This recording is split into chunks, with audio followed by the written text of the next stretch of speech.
यावर्षी कमीच आहे लसूण थोडा.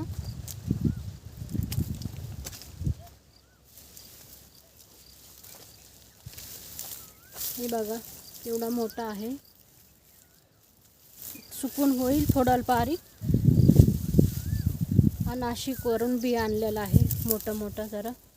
आमच्या इकडे पण आहे, छोटा आहे, लालवालाच आहे. हा पण गावरानच आहे, साईज मोठी आहे याची.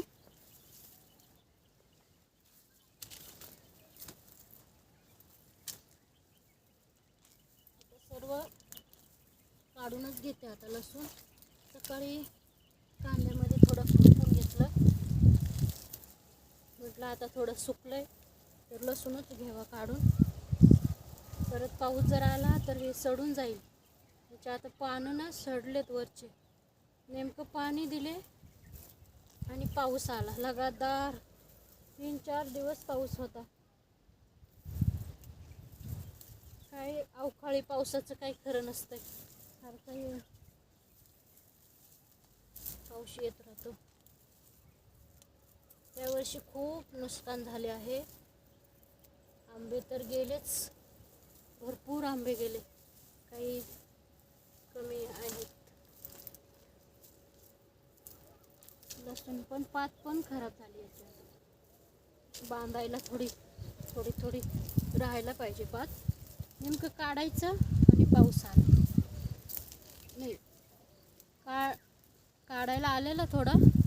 लगेच आम्हाला नाशिकला जायला लागलं. नाशिकहून आलो तर पाणी दिलेलं होतं. पाणी दिलं मग थोडं थांबलं तर लगेच पाऊस आला. पावसामुळे थोडंसं कांदे पण थोडे काढायला आलेले, सडले थोडे कांदे. लसणापेक्षा जास्त कांद्याचं कवर खराब झालंय.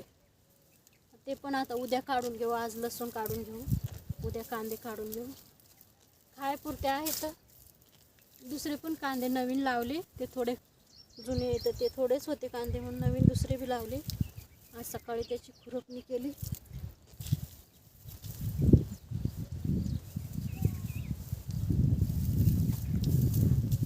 मुलाला पण द्यायला लागते.